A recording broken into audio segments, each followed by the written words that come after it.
Hello friends, வணக்கம். Welcome to சர்க்குணாஸ் சமையல். இன்றைக்கி நம்ம சேனலில் அடிக்கிற வெயிலுக்கு நல்ல குளிர்ச்சியான ராகி கூழ் தாங்க செய்ய போகிறோம்.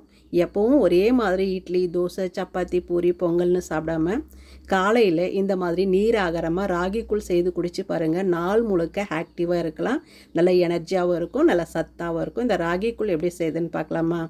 இதை பண்ணுறதுக்கு இந்த மாதிரி ஒரு பவுலில் நான் 1 கப் அளவுக்கு ராகி மாவு எடுத்துருக்குறேங்க. இதோட அளவு பார்த்திங்கன்னா 250 கிராம் இருக்கும். நான் வீட்டில் அரைச்ச ராகி மாவு தான் எடுத்துருக்கிறேன். நீங்கள் கடையில் வாங்கின ராகி மாவு இருந்தால் கூட எடுத்துக்கலாங்க. தண்ணி ஊற்றிட்டு கொஞ்சம் கூட கட்டி இல்லாமல் விஸ்கு வச்சியோ கரண்டி வச்சோ இல்லை கை வச்சியோ இந்த மாதிரி கரைச்சி வச்சுக்கோங்க.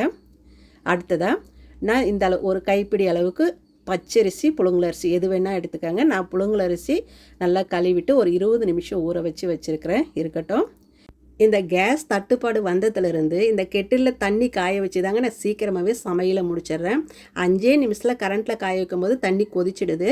இதை வச்சு தான் சாப்பாடு வேக வைக்கிறது, கீரை வேக வைக்கிறது, பருப்பு வேக வைக்கிறது, குளிக்கிறதுக்கு எல்லாத்துக்குமே காய வச்சு ஊற்றி செய்யும்போது சட்டுன்னு சமையல் ஆயிடுதுங்க. 2 மணி நேரம் செய்ய வேண்டிய சமையலை 1 மணி நேரத்தில் முடிச்சிடலாம். நான் 1 மணி நேரம் கேஸை மிச்சம் பண்ணுறேங்க. நீங்கள் எப்படியெல்லாம் கேஸை மிச்சம் பண்ணுறீங்கன்னு கமெண்ட் பாக்ஸில் சொல்லுங்கள். எனக்கும் கேஸ் மிச்சம் பண்ணுறதுக்கு உதவியாக இருக்குங்க. இப்போ அடுப்பை பற்ற வச்சுட்டு கூழு காய்ச்சிற அளவுக்கு ஒரு பெரிய பாத்திரமாக வச்சுக்கோங்க. நாம் கெட்டிலில் காய வச்சோம் இல்லையா, கொதிக்க வச்ச தண்ணியை இதில் ஊற்றிக்கலாம். ஊற்றின உடனே நல்லா கொதிக்க ஆரம்பிக்கும் பாருங்கள். இந்த மாதிரி கொதிக்க ஆரம்பிக்கும் போது நம்ம அரிசி ஊற வச்சோம் இல்லைங்களா, அந்த அரிசியை தண்ணியெல்லாம் வடிகட்டிட்டு சேர்த்துக்கலாம். சேர்த்துட்டு ஒரு முறை கலந்து விட்டுருங்க. இது வெந்துக்கிட்டு இருக்கும்போதே இன்னொரு கெட்டில் தண்ணி காய வச்சு இதில் ஊற்றிக்கலாங்க.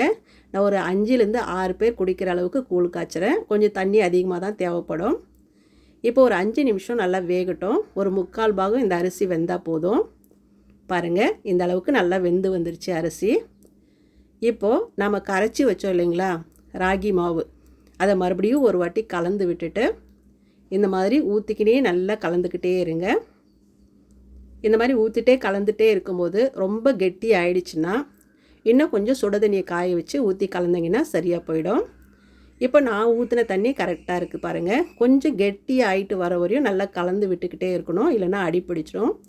எப்போவுமே இந்த மாதிரி கூழ் காய்ச்சும் போது இந்த மாதிரி அலுமினிய பாத்திரத்தை யூஸ் பண்ணுங்கள். ஸ்டீல் பாத்திரத்தில் சட்டுன்னு அடி பிடிச்சிடும். அடுப்பை மீடியம் ஃப்ளேமில் வச்சுட்டு ஒரு 7-8 நிமிஷம் நல்லா கொதிக்க வச்சிங்கன்னா இந்த ராகி மாவோட பச்சை வாசனைலாம் போயிட்டு கூழ் நல்லா மணமாகவும் வாசனையாகவும் இருக்கும். இப்போ நல்லா கொதிச்சிடுச்சிங்க. இப்போ தேவையான அளவு உப்பு சேர்த்துக்கலாம். உங்கள் டேஸ்ட்டுக்கு தகுந்த மாதிரி உப்பு கூட குறைய பார்த்து சேர்த்துக்கங்க. சேர்த்துட்டு ஒரு 1-2 நிமிஷத்துக்கு நல்லா கலந்து விட்டுக்கோங்க. அவ்வளோதாங்க. அடிக்கிற வெயிலுக்கு குளிர்ச்சியாக சத்தான நீர் ஆகாரமாக இந்த ராகி கூழ் சூப்பராக தயாராகிடுச்சு பாருங்கள். எப்பவும் ஒரே மாதிரி இட்லி தோசைன்னு சாப்பிடாம இந்த வெயிலுக்கு காலையில் இந்த மாதிரி ராகி கூழ் செய்து குடிச்சு பாருங்கள். நாள் முழுக்க ஆக்டிவாக இருக்கலாம், ஆரோக்கியமாக இருக்கும், எல்லாருக்குமே விரும்பி குடிப்பாங்க. இதுக்கு சூப்பரான ஒரு சைடிஷ் நம்ம செஞ்சுட்டு வந்துடலாம். அதுக்கு ஒரு 4 காஷ்மீரி மிளகாய் எடுத்துக்கிறேன். இதுக்கு பதிலாக நீங்கள் நாட்டு மிளகாய் கூட எடுத்துக்கலாங்க. 2 கொத்து கருவேப்பிலை, 1/2 டேபிள் ஸ்பூன் வரமல்லி எடுத்துக்கோங்க. இதெல்லாம் வறுத்துட்டு ஆற வச்சுட்டு நாம் அரைச்சிக்கலாம். இப்போ நான் வறுத்து ஆற வச்சுட்டேன். இதை மிக்ஸி ஜாரில் சேர்த்துட்டு நல்லா கொரகொரப்பாக அரைச்சி எடுத்துகிட்டு வந்துடலாம். நல்லா ஆறின பிறகு சேர்த்துக்கங்க. டேஸ்ட்டுக்கு தகுந்த மாதிரி உப்பு சேர்த்துக்கங்க. கூடவே கொஞ்சமாக வெல்லம் சேர்த்து அரைச்சிக்கோங்க. சேர்த்துட்டு இந்த மாதிரி கொரகொரப்பாக அரைச்சி எடுத்துகிட்டு வந்துடலாம். நான் ஒரு மாங்காய் எடுத்து வச்சுருக்கிறேங்க. கிளிமூக்கு மாங்காய் தான் எடுத்துருக்கிறேன். இது நல்லா கட் பண்ணிக்கலாம். கட் பண்ணிவிட்டு இந்த மாதிரி பஞ்சு மாதிரி நல்லா நசுக்கி எடுத்துகிட்டு வந்துடுங்க.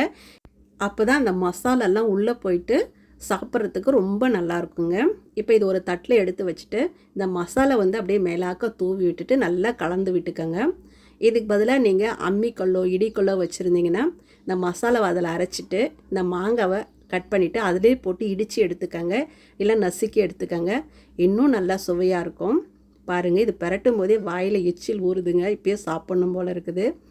இந்த மாதிரி செய்து வச்சுட்டு கூழ் கரைச்சி கொடுத்து பாருங்களேன், அப்படியே அமிர்த மாதிரி கொடுப்பாங்க. அந்த அளவுக்கு சூப்பராக இருக்கும். வெறுமனே கூட சாப்பிட்லாம். இந்த ராகி கூழுக்கு சைடிஷாக பச்சை மிளகா, சின்ன வெங்காயம், மாங்காய் இடித்து வச்சுருக்குறேங்க. இதோடு சேர்த்து இந்த ராகி கூழை குடிக்கும் போது அமிர்த மாதிரி இருக்குங்க. எப்போவுமே காலையில் கெட்டி சாப்பாடு சாப்பிடாம நீர் ஆகாரமாக இந்த மாதிரி ராகி கூழ் செய்து குடித்து பாருங்கள். நாள் முழுக்க ஆக்டிவாக இருக்கலாம், ஆரோக்கியமாக இருக்கும், சத்தாகவும் இருக்கும், உடம்புக்கு நல்ல குளிர்ச்சியாகவும் இருக்கும். எங்கள் வீட்டில் வாரத்தில் 4 நாள் இந்த கூழு தாங்க செய்வேன். எல்லாருமே விரும்பி குடிப்பாங்க. நீங்களும் இதே மாதிரி செய்து பாருங்கள், கண்டிப்பாக உங்களுக்கும் பிடிக்கும். இந்த வீடியோ பிடிச்சதுன்னா சர்க்குணா சமையலுக்கு சப்ஸ்கிரைப் பண்ணுங்கள், லைக் பண்ணுங்கள், கமெண்ட் பண்ணுங்கள். மறக்காமல் உங்கள் தெரிஞ்சவங்களுக்கு நிறைய ஷேர் பண்ணுங்கள். நன்றி, வணக்கம்.